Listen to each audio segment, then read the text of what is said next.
Mesmo com todo o desenvolvimento científico, a mente humana ainda é um mistério. Parte de seu funcionamento e potencialidades são uma viagem ao desconhecido. O repórter especial de hoje mostra 2 documentários que comprovam essa fascinante observação.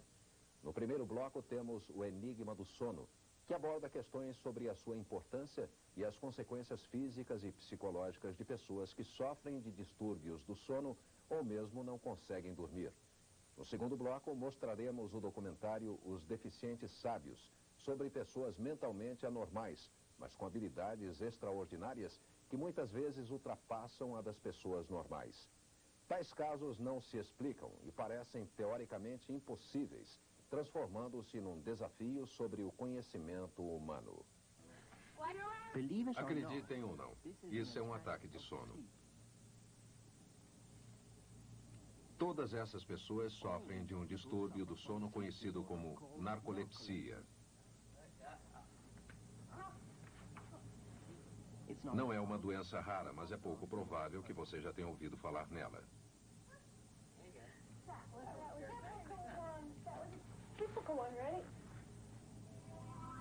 O mundo do sono ainda está envolto pela ignorância, mas é um mundo onde passamos 1/3 das nossas vidas.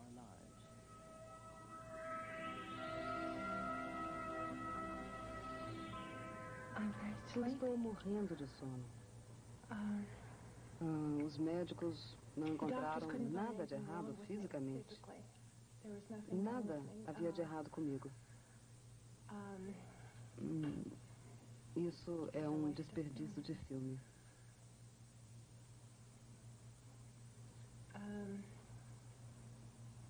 O que foi mesmo que você perguntou?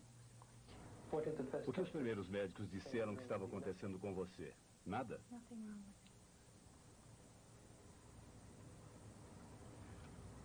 O que aconteceu depois? Eu estou com muito sono para conversar.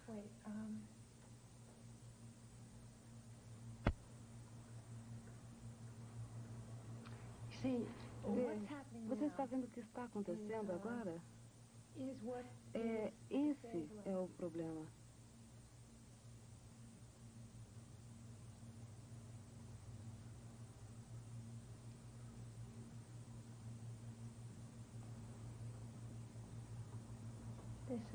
É isso que é narcolepsia. É isso. É como se perdesse os sentidos. Tire um cochilo.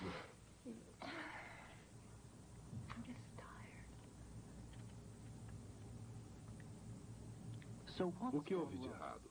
Em que o sono de Joyce difere do seu e do meu?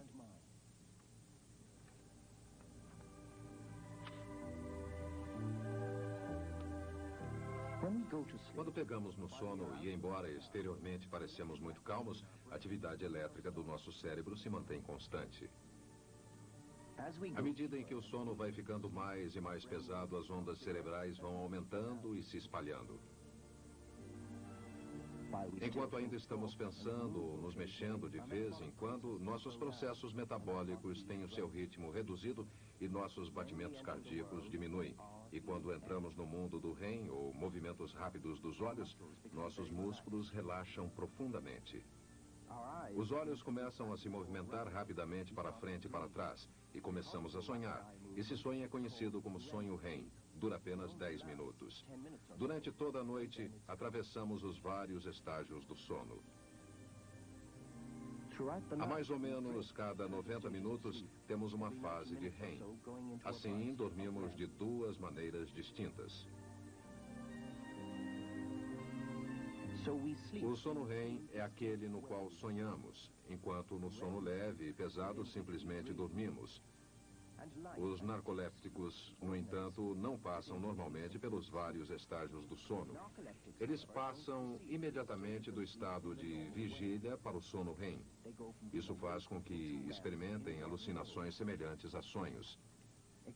A situação é ainda mais grave porque uma das características mais notáveis do sono REM é que ele deixa imobilizado a maioria dos músculos, o que significa que é impossível uma pessoa se mexer quando está sonhando.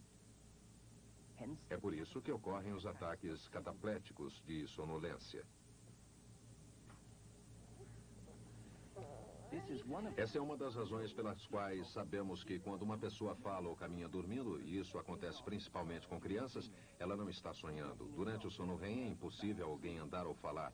Os músculos ficam imobilizados exatamente para nos proteger de perigos. Os narcolépticos, no entanto, sofrem ataques de REM durante todo o tempo. O mais trágico do caso de Joyce é que ela precisou esperar 25 anos por um diagnóstico correto. A ignorância dos médicos sobre o sono era tanta que durante anos eles confundiram os seus sintomas. Disseram-lhe que sofria de depressão, esquizofrenia, até mesmo neurose histérica. Agora ela sabe que não sofre de nada disso. O que ela tem é narcolepsia. Eu nunca tinha ouvido falar de narcolepsia. Um dia eu fui a uma biblioteca e procurei um livro sobre esse assunto. E fiquei sabendo que havia 4 sintomas: a sonolência, alucinações, catalepsia, que é a exaustão física provocada por risos, e também o sono perturbado. Há anos eu falava aos médicos sobre esses sintomas que eu tinha. Tinha todos eles. Nessa época eu tinha pouco mais de 30 anos. Meu casamento chegara ao fim. E a minha carreira também.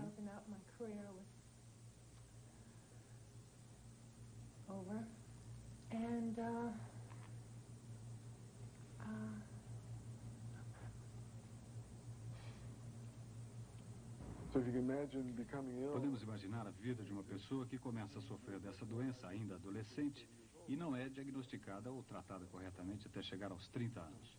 Problemas na escola, dificuldades no trabalho, um fracasso total. Uma pesquisa recente, no entanto, mostra que o número desses casos foi substancialmente reduzido. Em outras palavras, os médicos já sabem alguma coisa sobre a narcolepsia e estão mais atentos a esses sintomas. E especialmente atentos aos sintomas de sonolência, ao fato de a sonolência significar normalmente um problema sério. Mas e o que mais sabemos hoje sobre narcolepsia? Sabemos, por exemplo, que ela também ocorre em cães. Cientistas da Universidade de Stanford criaram um grupo de cães e descobriram que os cães narcolépticos tendem a ter filhotes narcolépticos. Em outras palavras, a doença pode ser hereditária. Isso significa que narcolépticos como Joyce já nasceram com a doença. Uma doença que, infelizmente, ainda é incurável. A narcolepsia, felizmente, não mata, mas esse homem está quase sem respiração.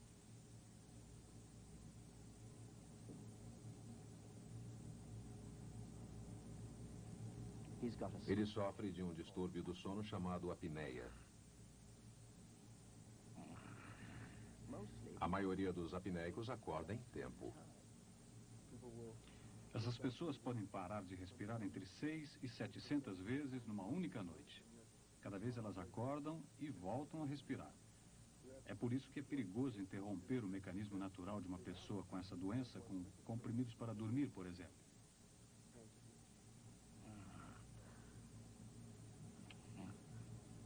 Na forma mais comum de apneia, a garganta bloqueia a passagem de ar. Isso só ocorre durante o sono e, às vezes, a condição passa completamente despercebida. Felizmente, a doença pode ser tratada com remédios e cirurgia.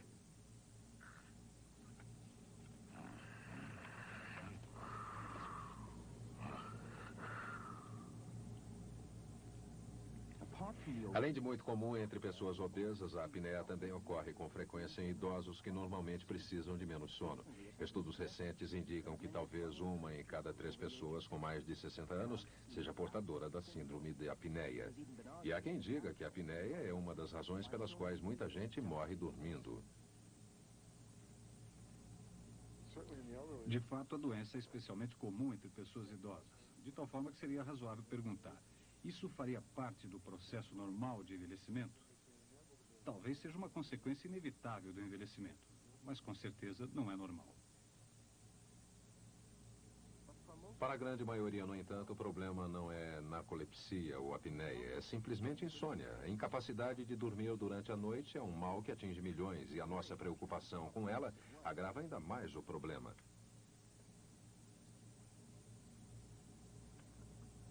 Será que tem realmente alguma importância não dormir à noite? De quantas horas de sono precisamos realmente? 7, umas 7, às vezes 8, quando as crianças não me acordam. Normalmente umas 7 horas. Prefiro 6 horas de sono, mais do que isso, me sinto uma grande preguiçosa. Umas 10 horas. Umas 4 horas. De meia-noite às 4 da manhã. Mas este homem, Leslie Gamble, não parece ter concorrentes. Afirma que depois de um acidente, há 11 anos, nunca mais dormiu. Não durmo jamais. O que significa isso? Significa que não durmo um segundo sequer durante as 24 horas do dia. Quanto tempo faz que dormiu durante a noite? Vai fazer 11 anos no dia 1º de dezembro deste ano. Se isso é verdade, para que dormimos?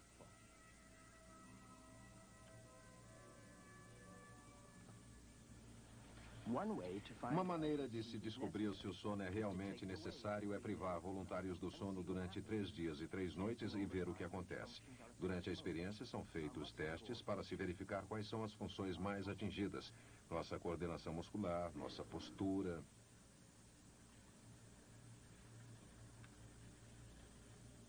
Nossas energias físicas e nossa força. E mais importante, nossa vigilância mental. Essa tarefa inclui perceber um som ligeiramente mais breve em meio a uma série de sons mais longos.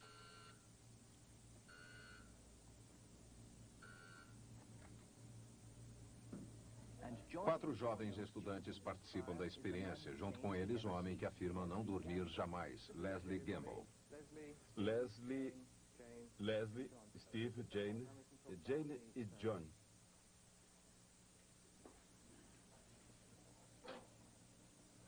Quero explicar a vocês a natureza dessa experiência. Vocês deverão ficar sem dormir durante mais ou menos 72 horas. Vocês tiveram a vantagem de praticar com os equipamentos e já fizeram alguns testes e tarefas. Agora vamos começar a experiência propriamente dita. Não acredito que aconteçam problemas. Vocês estarão muito ocupados.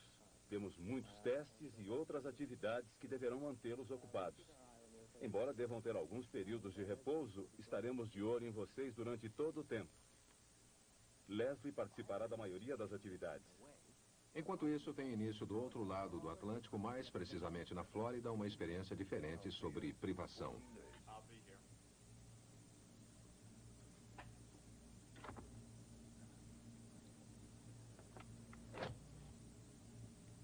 Bernie Webb, um dos pioneiros nas pesquisas sobre o sono, acaba de trancar um voluntário numa sala especial onde ele deverá ficar durante 2 semanas. Nessa sala tem uma cama onde o voluntário poderá dormir quanto quiser. A privação aqui é diferente. Ele deverá passar todos esses dias sem relógio. Aqui não há janelas e as luzes ficarão acesas durante todo o tempo. Em outras palavras, o voluntário não terá a menor ideia das horas. A única maneira de saber se é a hora do almoço, do chá ou de ir para a cama é através dos apelos do próprio organismo. Agora é preciso esperar.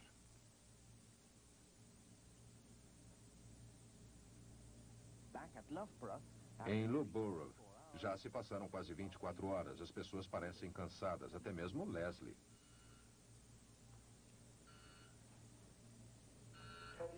Como se sente agora, Leslie? Cansado, muito cansado, perdendo a concentração. O que é mais difícil? Perdi totalmente a coordenação. Acho que a recuperei agora.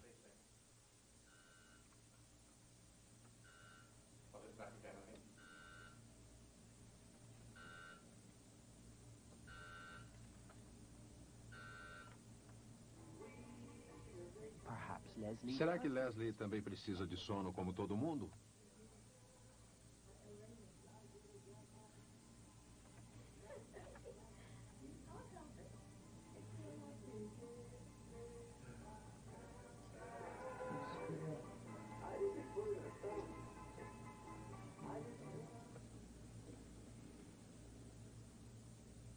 Mas o que acontece se alguém tem a oportunidade de dormir o quanto desejar? Na Flórida, o nosso voluntário começa a seguir um ritmo regular de sono e vigília. Quantas horas ele estará dormindo? Mais ou menos o normal. Fato de isso acontecer sem que o voluntário tenha ideia de que horas são, demonstra que seu organismo deve ter um mecanismo interno que o faz adormecer e acordar, um relógio biológico. Mas qual seria a sua finalidade? Originalmente, um mecanismo de sobrevivência. O sono é o resultado de um longo processo evolutivo, e seu padrão foi fixado há milhões de anos. Cada animal tem o seu próprio padrão. Elefantes dormem como elefantes, ratos como ratos, e homens como homens. Mas todos dormem de uma maneira sistemática em relação ao mundo em que vivem, ou em que tiveram de viver numa determinada época. Os animais no pasto, por exemplo, dormem muito pouco para poder acompanhar o rebanho. Sabe quantas horas dormem os gorilas? Na verdade, dormem quanto querem, pois sofrem ameaça de poucos predadores. Assim, dormem quase 14 horas por dia. Alguns dormem durante a noite, outros durante o dia. Isso parece adequado à sua necessidade de sobrevivência. O mesmo acontece com o homem. O sono nos protege dos predadores da noite e dos perigos do escuro.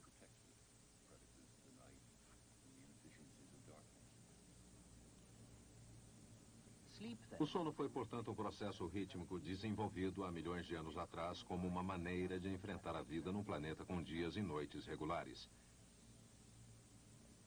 Todas as criaturas dormem sem exceção, mas as variações são enormes de acordo com cada espécie e existe, de fato, um padrão de sono para cada uma. Não há como viver sem esse padrão ou alterá-lo. Esse padrão é inalterável. É por isso que em Loughborough todo mundo está ficando cansado. Até mesmo Leslie.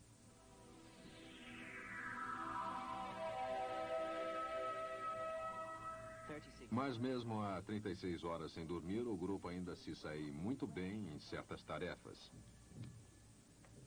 Checkmate. Quase. E mais 3 jogadas.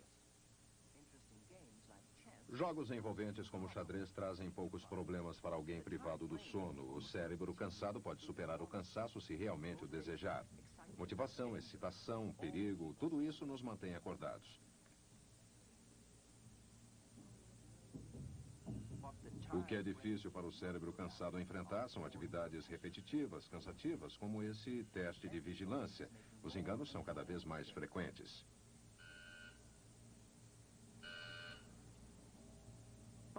E Leslie, diz ele que não está tentando manter-se acordado, pois não dorme mesmo de jeito nenhum. Por isso, Jim Horner elaborou um teste exclusivo para ele. Muito bem, Leslie. Esses eletrodos nos permitirão analisar a sua atividade cerebral e ver até que ponto você pode estar com sono, até que ponto você está relaxado e alerta, ok?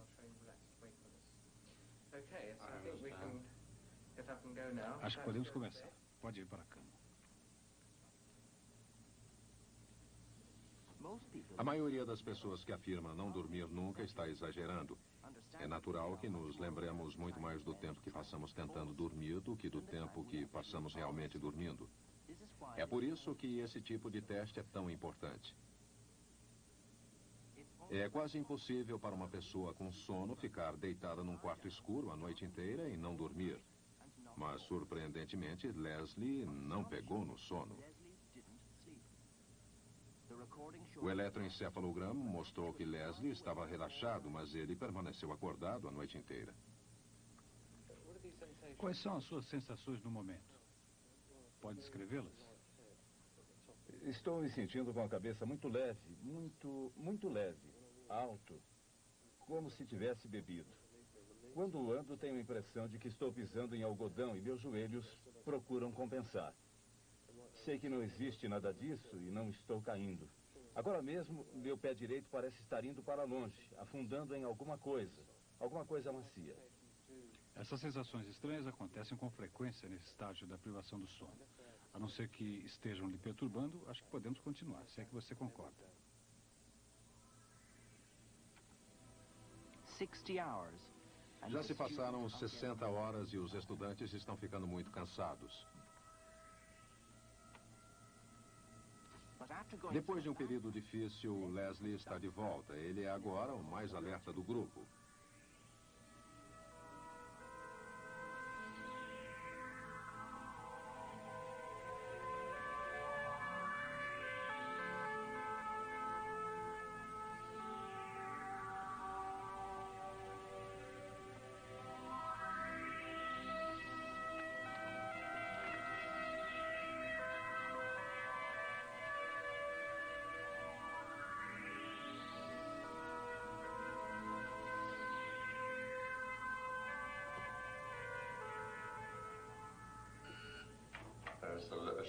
O som agora foi mais breve. Seu desempenho na tarefa de vigilância, que não era muito bom, é agora de longe o melhor.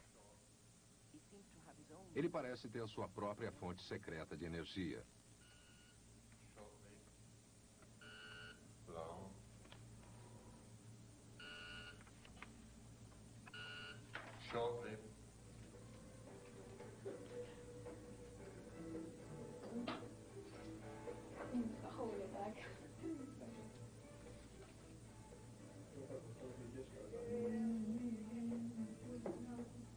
Na última noite, os voluntários se ajudam mutuamente na tentativa de se manterem acordados, enquanto Leslie é solicitado a se deitar mais uma vez para a colocação dos eletrodos.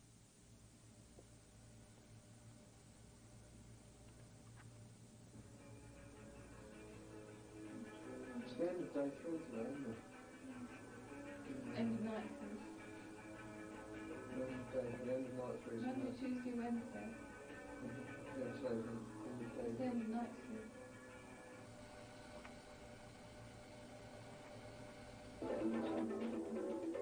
21 minutes past 6 o'clock, and that was...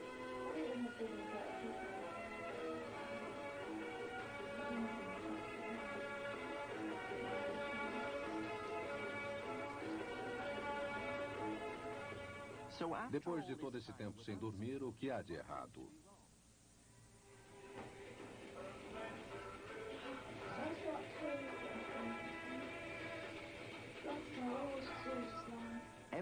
Todos parecem cansados. E seu equilíbrio e coordenação muscular se deterioraram. E, naturalmente, sua vigilância mental foi reduzida.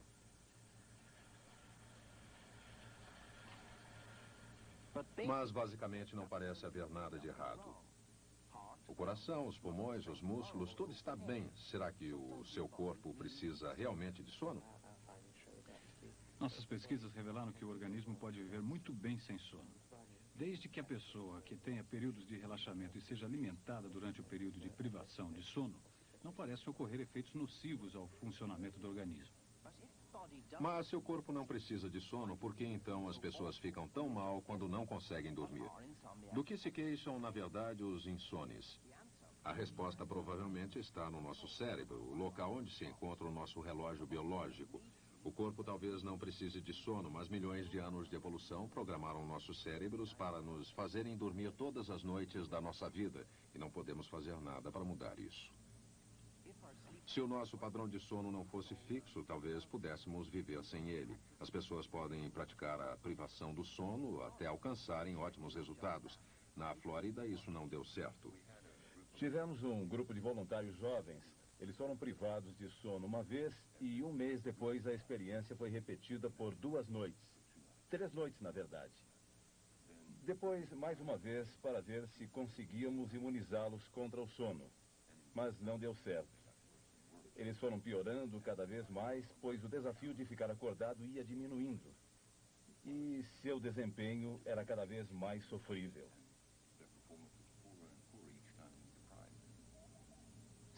O sono não é exclusivo do homem. Ele foi concedido a todos os animais.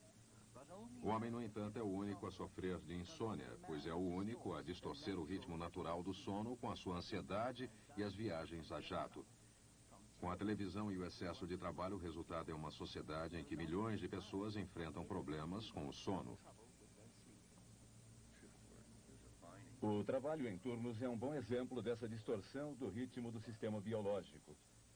Pois esse tipo de trabalho tira o sono do seu lugar natural e o coloca em outro lugar. E o que acontece? Ele volta ao seu lugar natural. Durante algum tempo, o desempenho da pessoa é comprometido, pois seu organismo diz o tempo todo: você não deveria estar trabalhando. E também o seu sono. A pessoa dorme mal nas horas em que costumava ficar acordada, porque também aqui seu sistema rítmico manda que fique acordada. E a pessoa acorda várias vezes, e acorda cedo, e não consegue mais dormir. Mas e o nosso Leslie? Ele parece ser uma exceção. É verdade que na última noite ele acabou sucumbindo ao sono, mas isso durou apenas 4 minutos. Ainda mais notável, esse sono foi quase todo sono profundo. Em outras palavras, ele saiu diretamente do estado de vigília para o sono profundo e vice-versa em apenas 4 minutos. Em vez de atingi-lo gradativamente como todos nós. Isso é novidade para Leslie. Maravilha. Gostaria de saber como acordei tão rapidamente desse breve período de sono profundo que tive na noite de ontem.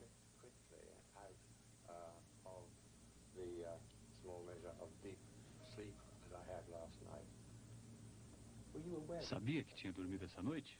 Eu não tinha a menor ideia. O que acontece quando você deita à noite? Fica pensando o tempo todo? Sim, passo a maior parte da noite pensando, refletindo sobre fatos felizes da minha vida. Isso me ajuda a relaxar mentalmente. Não tenho problema, ou tenho muito poucos problemas com o relaxamento físico. Mas é preciso esforço para conseguir o relaxamento mental.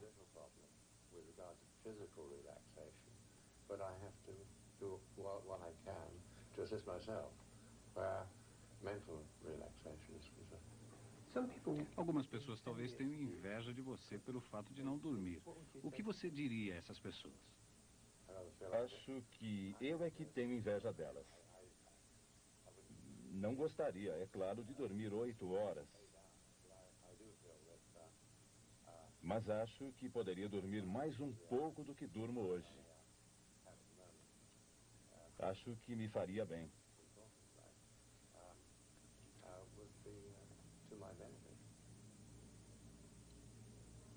Como explicar um caso como o de Leslie? O fato de dormir tão pouco faria dele um exemplo de mutação evolucionária? Ou será que, em consequência do acidente sofrido, seu cérebro foi danificado e isso alterou o funcionamento do seu relógio biológico? Talvez seu organismo já não receba a mensagem do cérebro para dormir. No momento, não sabemos a resposta, mas para a maioria de nós, o sono faz parte da vida.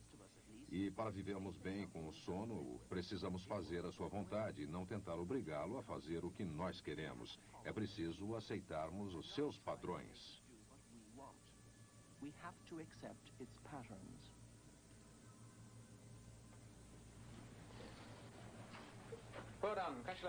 Muito bem. Parabéns. 72 horas. Excelente. Agora um descanso bem merecido. Jenny pode ir para aquele ali. Jenny do lado direito. John e Steve em cima. Muito obrigado. Esses 4 jovens desafiaram o sono. Como será que se recuperaram do sono perdido? Curiosamente, não dormiram durante 3 noites, mas apenas por 10 horas, 1/3 das horas de sono perdidas. Nessas 10 horas, compensaram todo o sono pesado perdido, mas apenas a metade do sono REM. Aparentemente, não precisavam desse descanso. Tudo indica, portanto, que a parte realmente vital do sono é o sono profundo, o sono REM, durante o qual sonhamos. Parece ser menos importante. Porque então sonhamos, mas isso já é outra história bem diferente.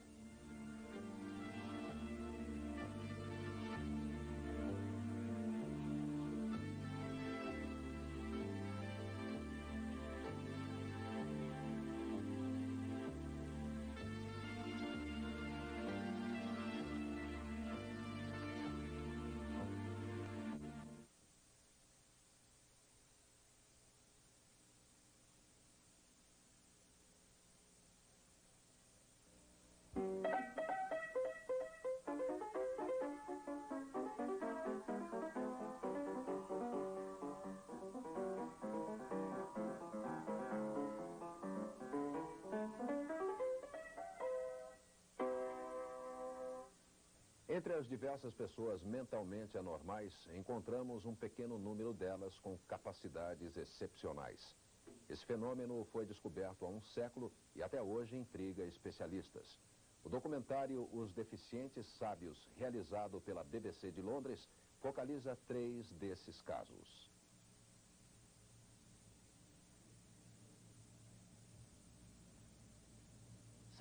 Muitas vezes os segredos do funcionamento da mente são profundos demais para que neles possamos penetrar.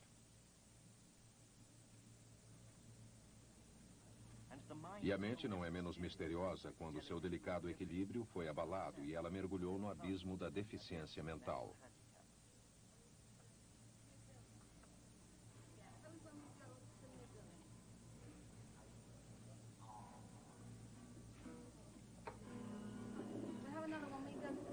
Mas entre essas pessoas desafortunadas existem alguns poucos indivíduos portadores de extraordinárias habilidades. Habilidades que, em virtude de suas limitações mentais, parecem teoricamente impossíveis. Uma estarrecedora memória musical num jovem portador de uma deficiência tão grave que deverá passar toda a vida numa instituição especializada.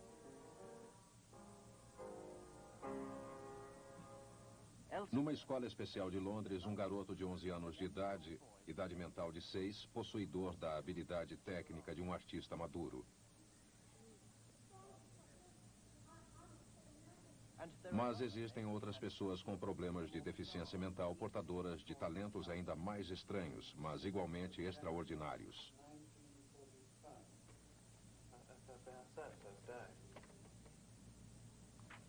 What about the 12th of June, 1918?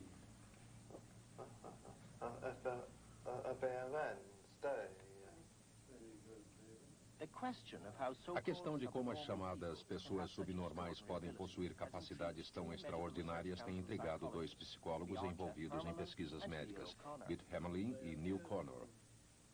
Essas pessoas parecem demonstrar uma capacidade que contradiz com seu nível de inteligência. E isso nos traz o problema de interpretar o que significa inteligência. Um dos primeiros psicólogos a estudar essas pessoas dotadas com capacidades especiais foi um francês, Alfred Binet, e o nome por ele utilizado para descrevê-las há um século atrás acabou sendo consagrado. Binet deu a essas pessoas o nome de idiots savants, idiotas sábios. Mas as palavras assumem diferentes significados em cada época. E hoje já não chamamos mais essas pessoas de idiotas. Hoje, elas são conhecidas como mentalmente retardadas.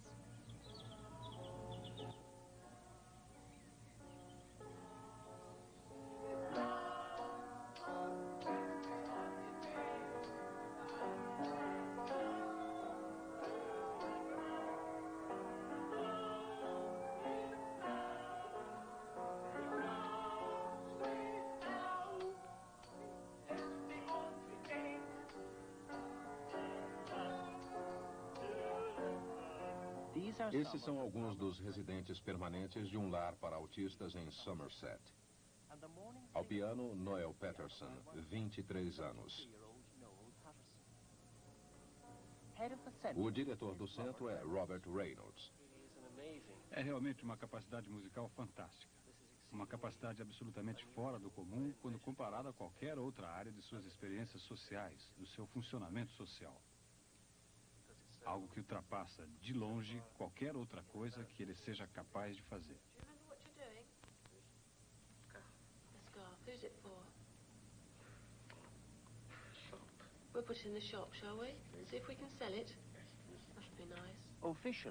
Oficialmente, Noel Patterson tem um QI de 60, uma idade mental de 8 anos, e normalmente é tratado como tal.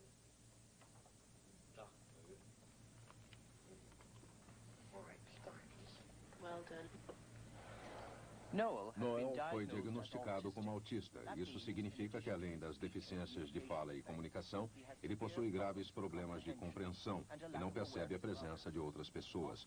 Muito frequentemente, ele se isola em seu próprio mundo. Ele necessita de cuidados e supervisão quase constantes. Mas essa mesma pessoa que mal consegue manejar uma serra é capaz disso.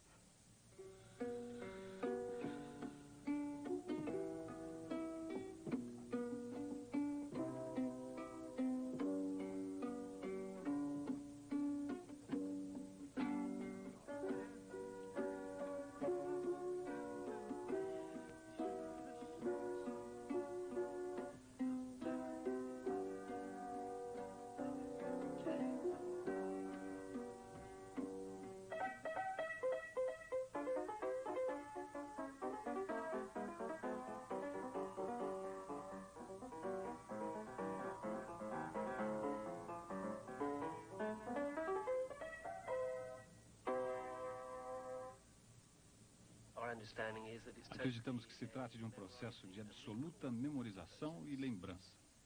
Existem ainda algumas áreas enigmáticas. Como ele foi capaz de aprender onde ficam todas as notas do piano e no violão?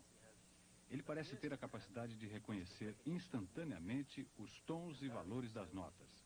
Isso faz com que, ao ouvir uma determinada melodia, seja capaz de reproduzi-la da primeira vez, exatamente na mesma escala. Como não é capaz de ler música, Noel aprende tudo de ouvido.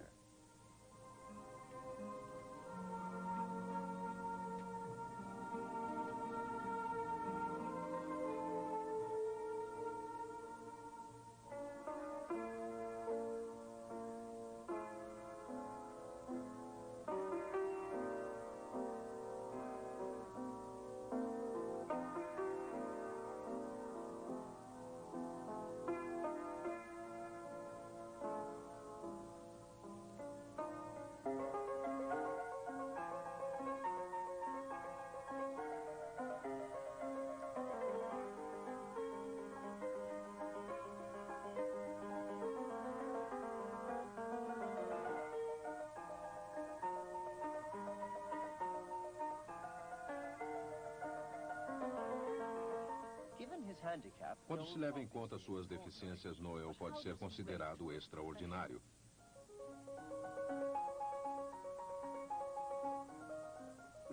Mas como ele poderia ser comparado a um profissional? Pedimos ao músico e compositor Anthony Hopkins que nos fizesse uma avaliação profissional do talento musical de Noel. Essa é uma peça muito difícil. Confesso que tive dificuldade de aprendê-la. Mas a interpretação de Noel é realmente impressionante. Na verdade, não é uma interpretação muito musical. E também não posso dizer que ele está muito envolvido nessa interpretação. Mas a maneira pela qual ele toca o prelúdio é impressionante. Porque essa peça é muito complicada. Exige movimentos difíceis no teclado, mas ele enfrenta as diferentes modulações e outras dificuldades com muita segurança. E a capacidade de Noel de memorizar música?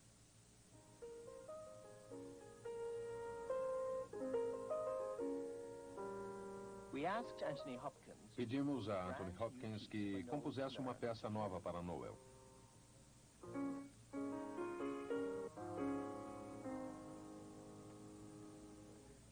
A peça foi gravada e em seguida apresentada a Noel, que a ouviu, como costuma fazer sempre, por trechos. Essa foi sua primeira tentativa.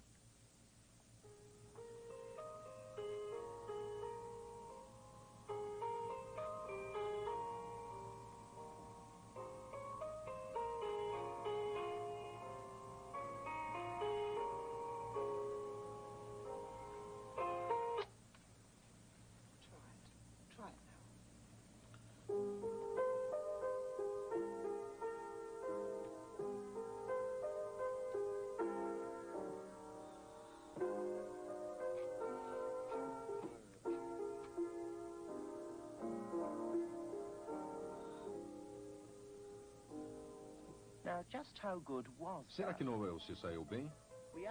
Pedimos a Catherine Johnson, uma bancária com o mesmo conhecimento musical de Noel, que tentasse aprender a mesma peça também de ouvido.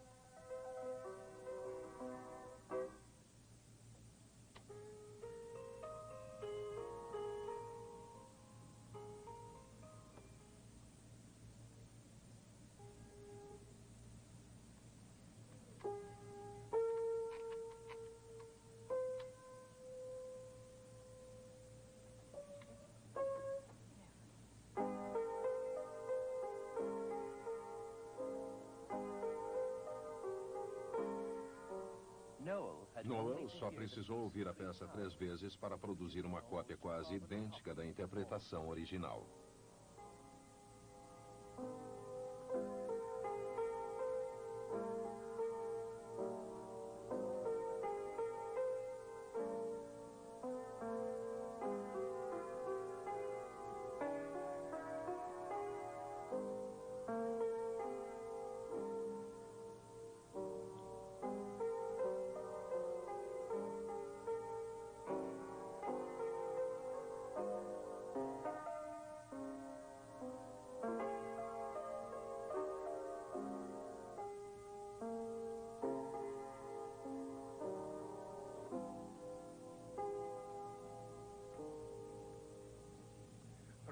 Fiquei realmente impressionado. Na verdade, captar a melodia não é tão difícil.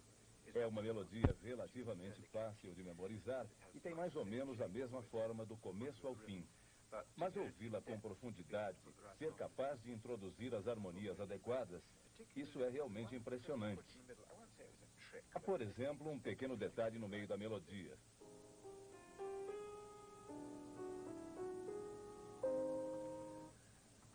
Não fiz de propósito para testar a capacidade de Noel, mas, sinceramente, não esperava que se saísse tão bem. É essa parte. Algo que poderia fazer muita gente parar de repente, mas ele acertou da primeira vez. Outra harmonia que eu não esperava que ele conseguisse repetir está quase no fim da canção. Ele introduziu uma nona. É como chamamos essa nota extra. Achei que ele não iria acertar, mas novamente ele acertou da primeiríssima vez. Sua interpretação foi bastante exata. Para os psicólogos, talentos como o de Noel constituem um verdadeiro enigma. Dr. O'Connor. Sua capacidade de memorizar música é no mínimo surpreendente quando se sabe que ele mal consegue relembrar uma sentença mais complicada em inglês. No momento, acreditamos que esses talentos independem da inteligência. No caso de Noel Paterson, por exemplo, existe um talento num nível que acreditamos possa lembrar o talento de Mozart, pelo menos no que diz respeito à memória musical. Mas sua inteligência é, obviamente, muito inferior. É por isso que dizemos que essas habilidades parecem independer da inteligência. So, we do say that these abilities might seem to be intelligence independent. A maior parte dos neurologistas e neuropsicólogos com quem conversamos simplesmente não conseguem explicar esses fenômenos. Eles não podem conceber casos de pessoas que tenham sofrido danos cerebrais, mas onde uma pequena área, uma área específica do cérebro, permaneceu intacta. Isso não deveria acontecer. Idiots savants, segundo os neurologistas, não deveriam existir.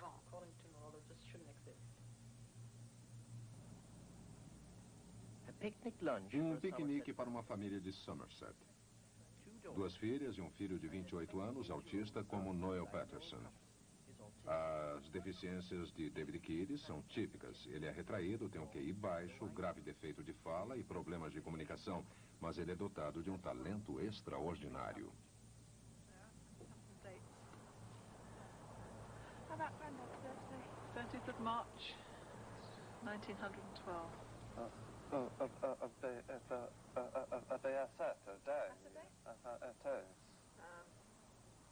What about Grandpa?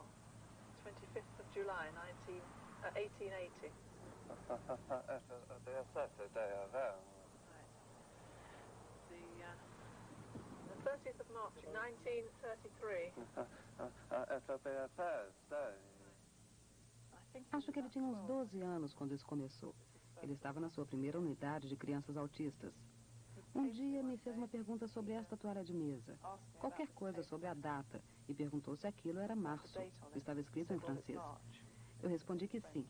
Aí então ele disse, era uma, não me lembro agora, uma terça ou uma quarta-feira. Não consigo lembrar agora o que foi que ele disse. Eu simplesmente não acreditava no que dizia. Por isso, não pude provar que estava errado. Mas desde então ele parece acertar sempre. David concordou em ser testado no laboratório. Em que dia da semana caiu o dia 31 de agosto de 85? Certo. Vamos tentar outra data. 28 de março de 1983. 28 de março de 1983 foi realmente uma segunda-feira. Agora, 29 de março de 1987. Correto. Podem conferir. 17 de dezembro de 1974.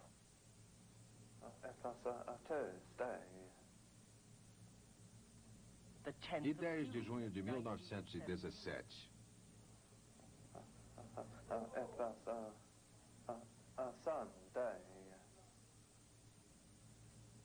Primeiro de março do ano 2044.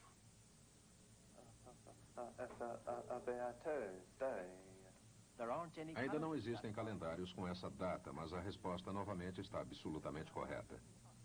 Não sei como ele consegue, nem ele. Diz simplesmente, eu sei. Não sabemos como acontece, se é uma questão de memória e ele conseguiu gravar tudo isso e de onde tirou essas informações. Ele não mantém qualquer registro dessas datas. Não, nenhuma relação, nada. Não sei como é capaz disso.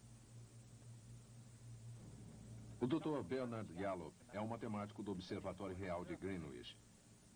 Uma das suas especialidades é o calendário. Pedimos que nos explicasse que sistema David poderia estar utilizando para determinar o dia da semana. Aparentemente, existem 2 métodos para se fazer isso. Um foi desenvolvido há um século atrás por um certo capitão Herschel.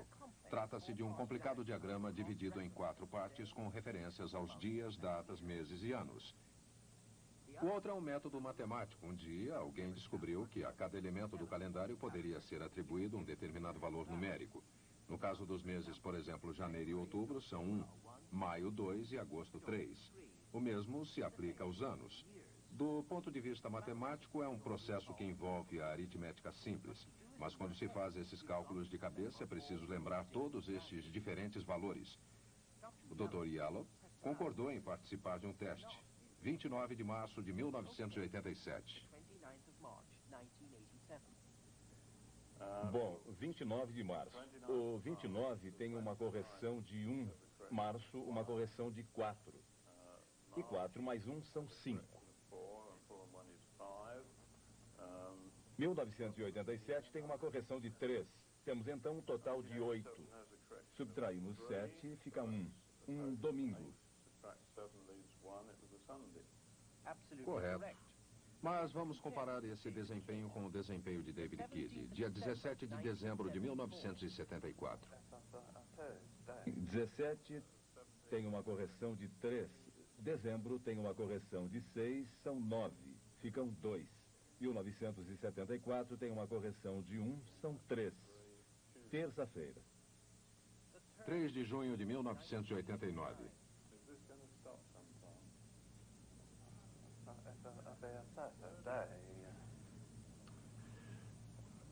São 3, junho é 5, são 8, é 1. 1989 é 6 e 1, 7.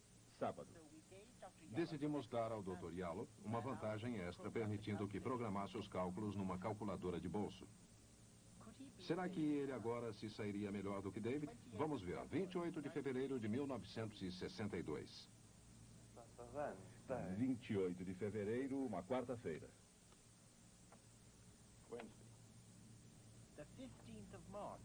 15 de março de 1996.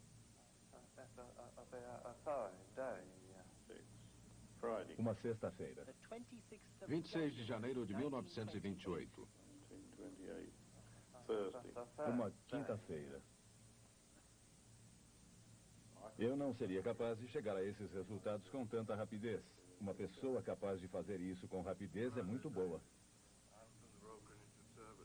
Sou do Observatório Real de Greenwich e gostaria de lhe fazer algumas perguntas sobre o calendário. Estou muito curioso para saber como você faz isso. Vou lhe fazer algumas perguntas na esperança de descobrir como você consegue fazer isso. O Dr. Yallop queria descobrir que sistema David estava utilizando, matemática ou memória. Pode me dizer quanto é 8 mais 7? Você pode somar 8 e 7?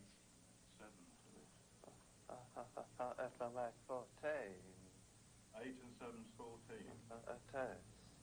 Okay, it's not, you don't think it's 15? É óbvio que David não estava utilizando qualquer método matemático. Em que meses de 1983, o dia 22 cai numa terça-feira?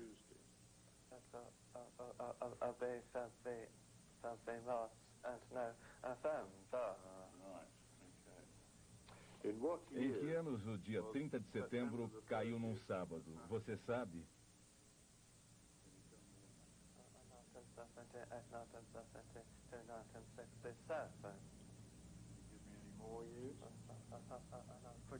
Para o Dr. Yallop, o fato de David não saber a resposta correta quando as questões eram colocadas de maneira diferente era muito significativo.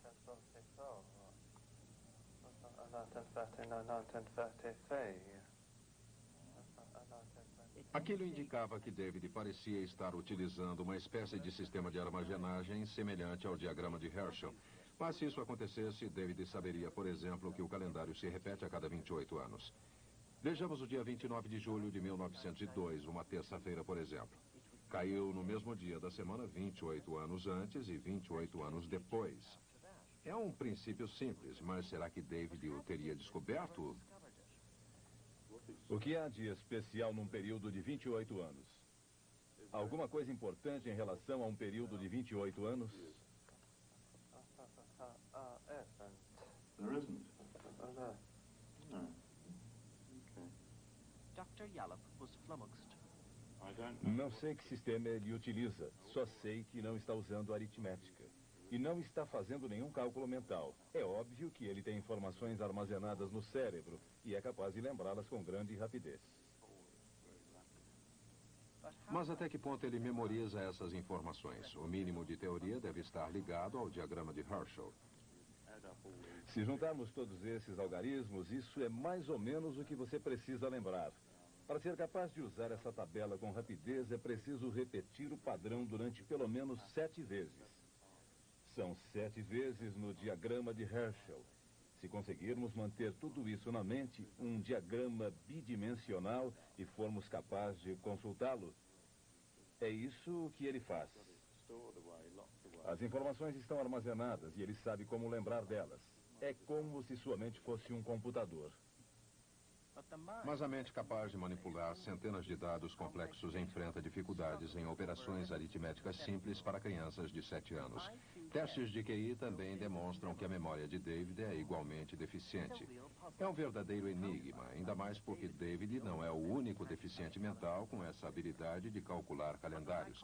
Mas os psicólogos já chegaram a algumas conclusões preliminares. Dr. O'Connor.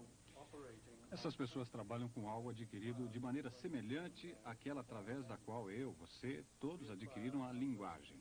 Adquirimos nossa primeira linguagem de forma inconsciente. É por isso que, se procurarmos lembrar as regras da gramática inglesa, provavelmente não as saberemos tão bem quanto as regras da gramática de uma língua estrangeira que aprendemos. É o que acontece com essas pessoas e essas datas. Elas não têm necessariamente acesso aos princípios de maneira que possam descrevê-los verbalmente. Mas mesmo assim são capazes de manipulá-los. Da mesma forma como falamos inglês corretamente sem sabermos como fazemos isso.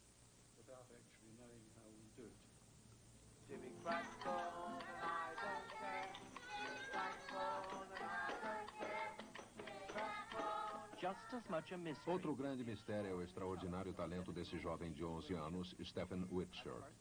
À primeira vista, apenas mais um aluno numa escola especial para crianças com graves problemas de comunicação e aprendizagem. Durante passeios escolares pela cidade de Londres, Stephen, apesar de um QI de 60 e um tique nervoso de origem desconhecida, desenvolveu uma obsessão por edifícios.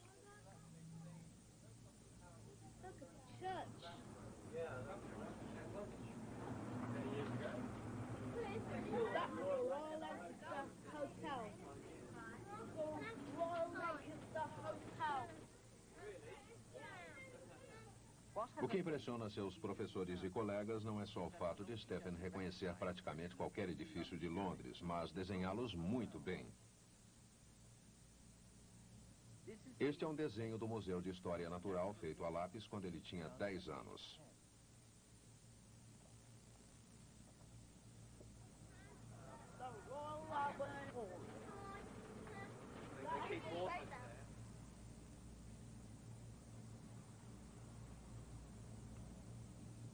Na verdade, ele já desenhou a maioria dos prédios famosos de Londres.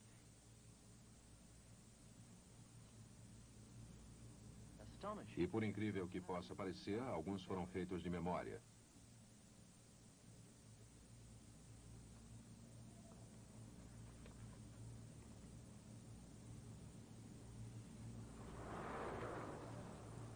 No último verão, levamos Stephen a um prédio que ele jamais tinha visto antes, a estação de St. Pancras, uma das mais elaboradas relíquias da era vitoriana. Desejávamos testar sua memória e por isso não permitimos que fizesse anotações, apenas observasse o local. Curves around that building.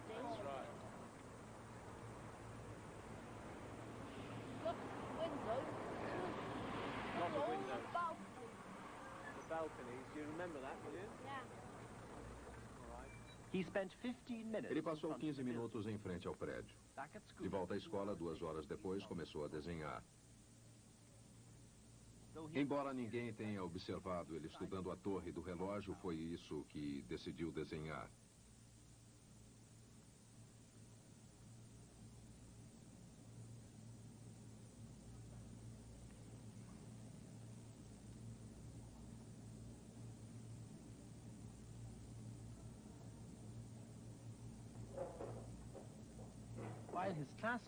E enquanto os desenhos da estação de St. Pancras, feitos pelos seus colegas, eram mais ou menos o que se podia esperar de crianças com idade mental de 6 anos, a deficiência mental de Stephen não parece ter constituído qualquer obstáculo, embora segure o lápis com uma criança de 6 anos, o resultado é um trabalho artístico maduro que reflete grande autoconfiança.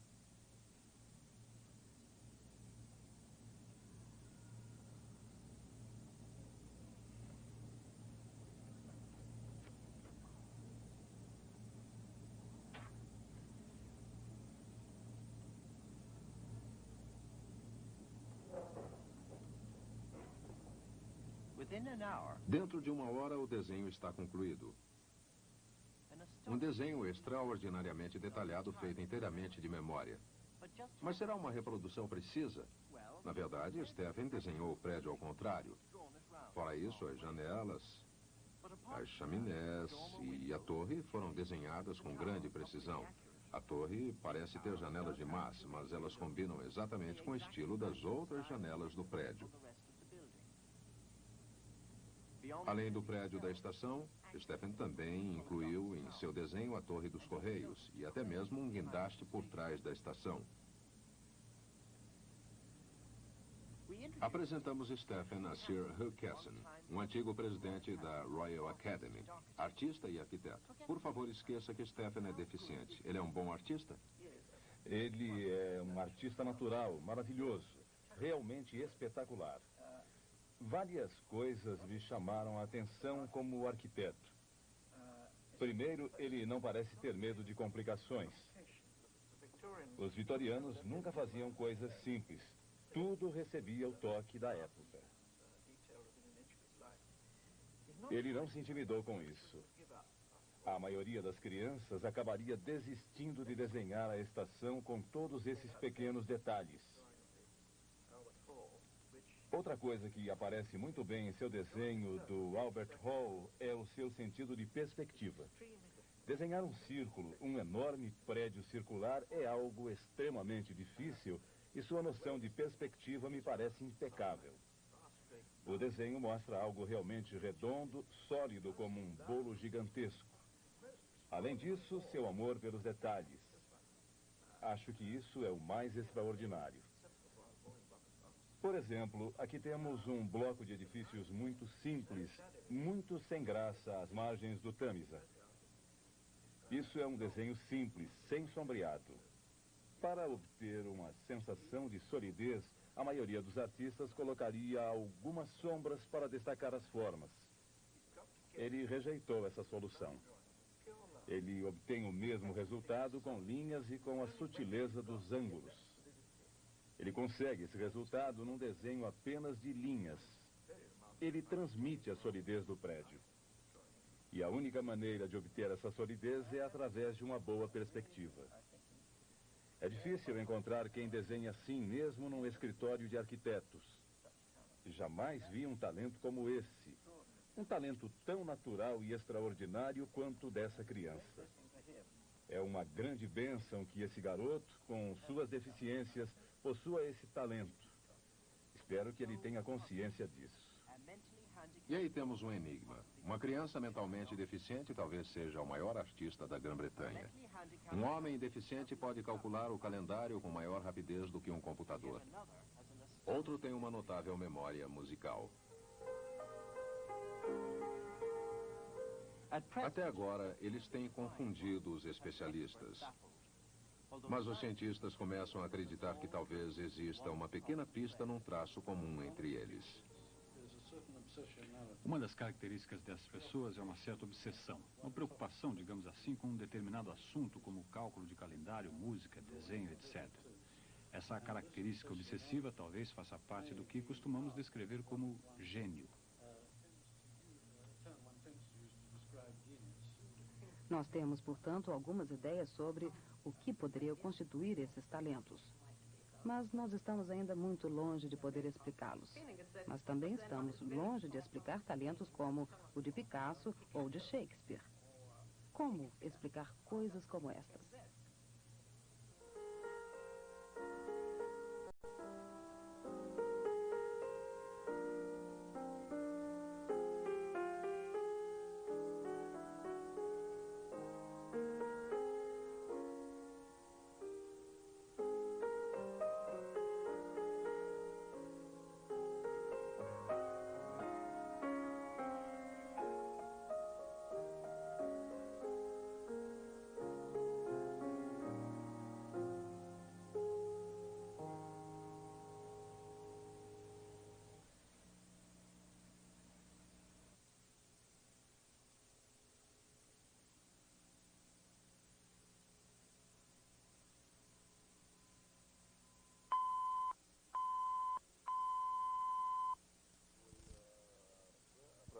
E a brasileira. E as duas, todo mundo dizia que chegava na final. Então, eu acho que é a maneira de jogar para esse ano. Eu sei que até hoje o Pelé é lembrado e muita gente gostaria de tê-lo na seleção ainda. Agora, você revendo esses lances, Pelé, o que você sente sobre isso? Olha, às vezes eu fico vendo esses tapes e Porque Pelé, né? Olha lá, tá fazendo gol ainda. Às vezes nem percebia que o Pelé fazia isso. Né? Realmente emociona. Não estão lembrando o gol. São tapes modernos, aí, lançamento longo. Não tinha nenhuma vantagem. Olha lá. Foi a despedida aqui em São Paulo, né? É. Foi, exatamente. Exatamente. Mas eu acho que você se despediu muito cedo, viu? Não, isso é uma opinião minha. Não, eu